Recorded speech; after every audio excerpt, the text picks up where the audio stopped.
Hi, community. I'm Gina Burgess. And I'm Tom Blubaugh with Authors Community. How are you today, Gina? I'm doing great, Tom, and how are you? I'm doing fine, too. I want to chit-chat with you a little bit, if that's okay. Oh, yeah, I'm excited about that. Yeah, and you know, there's so many things going on with authors today, and we started this community to help them. Right. But you know, I've been trying to think the most important thing to start with as far as helping authors, and I think this discussion of whether they should be traditional published or self-published or indie published, you know, that's a big issue. Very much so. So let's start with that. Tell me your opinion. Okay. My opinion, and it has to do with the very worst mistake I ever made in my life, and that was to self-publish using a publisher that was connected to Thomas Nelson. Nothing against Thomas Nelson, but I will tell you, this was excruciating because I've spent so much money. They produced a beautiful book for me, but I had no control. I had a little bit of control over the cover and a little bit of control on the inside, and that was it. I couldn't go back and make changes. If I had needed to, I was going to have to pay more than $200 for that. Everything that I wanted and needed for my book, to promote my book, I had to pay for. It just was a bottomless pit. And then they didn't give me any kind of advice for this will work, or this has worked in the past, or this is what you can do. They just gave me a list. Okay, here's your promoting things. Have at it. I'm like, I've never done this before. I don't know what I'm doing. So that was and the only way I could capitalize or to fix that mistake was to wait 4 years and then get my rights back. Wow. Yeah, it was an expensive mistake. Right. Well, I didn't have that mistake, but I went with a new indie publisher and somebody that was helping set up their website. And when I was showing him different websites, including mine, I didn't even think about it, but I had the first chapter of my book on there, and he saw that, and he went home and he and his wife read that, and then they asked to read the manuscript, and then they asked me if they could publish it. And of course I was flattered. I wrote this book for my kids and my grandkids, and I can't say that I didn't think about having it published, but you know, I was even in a critique group, but I don't think down deep that I really thought that I would publish it. I was just creating my own grandfather. I didn't have one. Right. Both my grandfathers died before I was born. Oh. And so I wanted to leave a legacy for him, for my kids and grandkids. Mm-hmm. But anyway, he published it.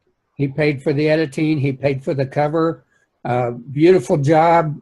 But I found out right away that this was in 2011, right at the beginning of well, not right at the very beginning, but close to the beginning of the publishing revolution. Right. On.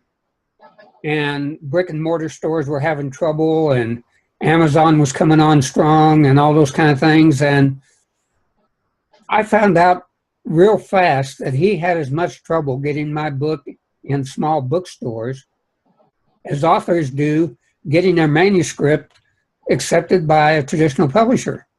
Right. And so I thought, okay, wow, you know, I've got 40-some years of marketing. I'll just do it myself and go online. And wow, my eyes were just immediately open, because I found hundreds and hundreds, if not thousands, of authors all trying to do the same thing. Right. And I called them sheeple, because they were following each other around and duplicating what everybody was doing, but nobody was measuring it to see if anything was working, and it wasn't working. Right. And I've been studying it ever since. And like you say, getting with a traditional publisher now is, unless you have an agent, and I'm not even sure that works, because no longer is it just the acquisitions editor. That person may love your manuscript, but then they've got to sell it to the marketing department, and the marketing department has to sell it to the sales department, And the sales department has to make sure they can sell it to the bookstores and distributors, and it's just not like it used to be. Well, and let's don't forget that after your book is even with the traditional publisher, it's got to go through the editing process, and you can't trust. I know you have too, read lots of books that have been through that editing process with traditional publishers, and they have messed that book up tremendously. The author's voice is not there anymore. The whole aspect of the story is gone, and that is really sad. That's truly sad. I've asked publishers. I publish professionally. I review professionally, and I've told them when they've asked for feedback, you've really got to get your editors to make sure that they fact check and they make sure that they keep the author's voice. Yeah. How hard is that? And even if you're successful in doing that, you're going to have to do all the marketing yourself. Exactly. Because that day is gone. I'm not saying that there's no marketing done, but I believe the marketing is done the top authors with the publishing company. Right. Not a newbie if you can even get in. Right. Okay, so if self-publishing, paying for it is not the way to go, and traditional publishing has its own thing, what's left for the author? I said indie publishing, which, there's a big question mark of whether it's self-publishing or indie publishing. But I've heard and seen on the internet a lot of people talking about indie authors. So you are independently publishing your book. There's a lot of them out there, and there's even more coming up. And and then now they're going to saying, well, we'll publish your book, and you order 25 copies, then you get 15 for free or something like that. And it's like they're trying to sympathize with you on one hand because you've got a low budget, but they're also trying to sell books. And yeah, you can make more money if you put books in your garage and you sell books out of your garage. You can make a lot of money that way, but you've also got to pay for postage, and you've also got to pay for the packaging, and you've also got to make those trips to the post office, and you have to do all these other different things, which really kind of eats up into your time and your profit, when it's so much easier to do something like through Lulu or Amazon or somebody like that. Exactly. But the risky thing about it is, and I tell people this every day, if you're going to be an indie publisher and you take on that responsibility, the other side of this coin is that you have to do everything that a publisher would do. Right, exactly. And so that means that, okay, so you can go to Create Space and you can have your book printed basically for nothing. And they will even do the cover for you and provide the ISBN if you want them to.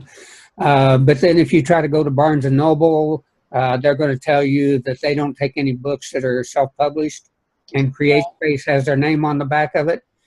So that means that you need to get an ISBN for your own publishing company, so that right, and all those things that go with it. So you have the editing, you have the formatting. If it's a children's book, you have the illustrating. You have, if you want it to be an ebook, that's a different kind of formatting. Different kind of illustrating. Different kind of illustrating. You need to have a graphic designer and all those kinds of things. And exactly. We're not even getting into the marketing yet. No.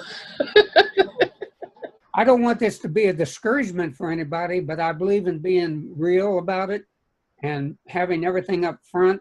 Right. Gina, because I found there's three kinds of people in the world in the 40 plus years I've been marketing.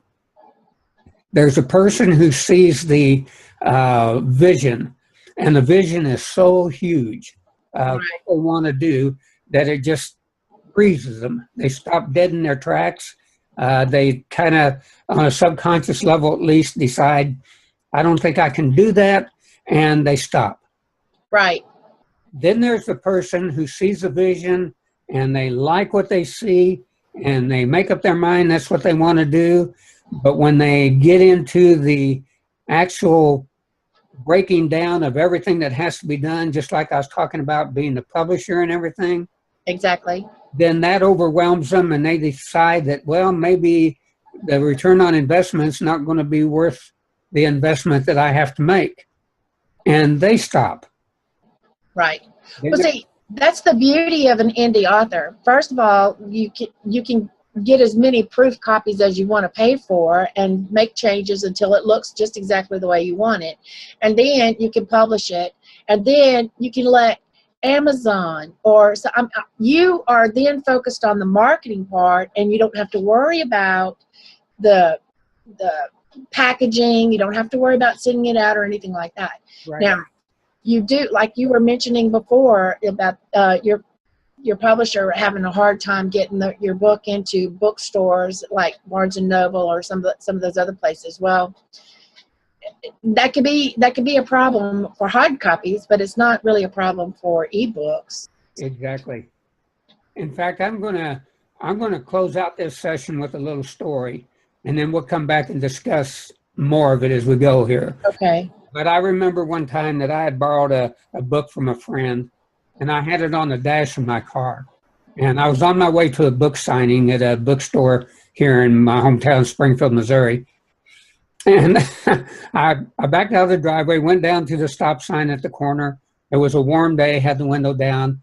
And as I made a right-hand turn on to the Fremont Street, the book slid across the dash. Oh, no. Window and onto the street. And I about had a heart attack, but there was cars coming. And so I went around the block, but by the time I got back and I was able to park and get the book, about 5 cars had run over it. Oh, no. Oh, no. It was in a shape that I could not give it back to the person I borrowed it from like that. So I went on to the book signing, and things were a little bit slow in the beginning. So I checked around to see if they had that book. And they didn't, but I thought, well, maybe they don't have it on the shelf. So I said, do you have this book? And pretty soon the girl says, yeah, we had that available. Do you want us to get it for you? And I said, sure. You know what they did? They ordered it on Amazon and had it shipped to me. And oh, my goodness. when I realized what happened, I went, duh. You know, yeah. that I felt like I was in a situation that I couldn't say anything. So I went ahead and paid for it, and boy, did I learn a lesson. Okay, that's what's happening today. You know, so they don't have to stock your book. They can go to Amazon like anybody else and buy your book and resell it. That's exactly right. And so we got to be smart enough to realize that we don't have to get our book on the shelf to have the bookstore, brick and mortar stores selling our book. Right, exactly. Absolutely. So let's end with that, and we'll go on with the next one. Okay, sounds great, Tom. All right.